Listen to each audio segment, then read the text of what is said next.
केवळ double engine नव्हे तर आमचं डबल बूस्टर सरकार असल्याचं म्हटलं गेलंय केंद्रानं। अमरावती विमानतळावर पहिलं विमान पाठवल्यानं आभार व्यक्त करण्यात आलेले आहेत। अमरावतीत सर्वात मोठं पायलट ट्रेनिंग सुरू होणार असल्याचं फडणवीस म्हणालेत।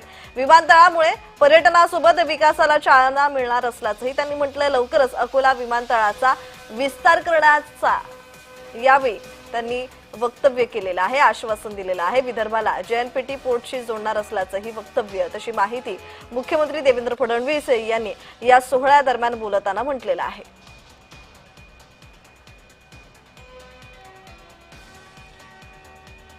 तर पहिल्या विमानाचं अमरावतीमध्ये लँडिंग झालेलं आहे आणि मुख्यमंत्री देवेंद्र फडणवीस असो, उपमुख्यमंत्री एकनाथ शिंदे आणि अजित पवार सुद्धा यावेळी उपस्थित होते आणि महायुतीचे नेते मंडळी सुद्धा उपस्थित होते। एकत्रित त्यांनी मुंबईहून अमरावतीत प्रवास केलेला आहे। तर यावेळी बोलताना केवळ डबल इंजिन नव्हे तर आमचं डबल बूस्टर सरकार असल्याचं फडणवीस म्हणतायत। केंद्रानं अमरावती विमानतळावर पहिलं विमान पाठवल्यानं आभार मानलेले आहेत फडणवीसांनी। या ठिकाणी जी पायलट ट्रेनिंग स्कूल सुरू होणार आहे ही याकरता महत्वाची आहे की या एका पायलट ट्रेनिंग स्कूलमुळे आपलं अमरावती हे जगाच्या नकाशावर येत आहे।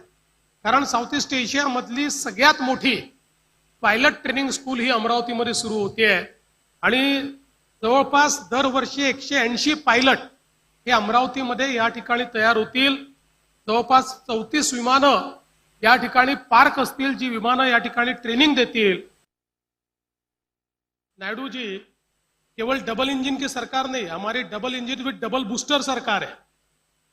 2 इंजन भी और 2 बूस्टर भी साथ में है, इसलिए बहुत तेजी से हमारी सरकार चलती है और हम तीनों मिलकर इस महाराष्ट्र को आगे ले जाने का प्रयास कर रहे हैं, महाराष्ट्र को विकसित महाराष्ट्र में परिवर्तित करने का प्रयास कर रहे हैं।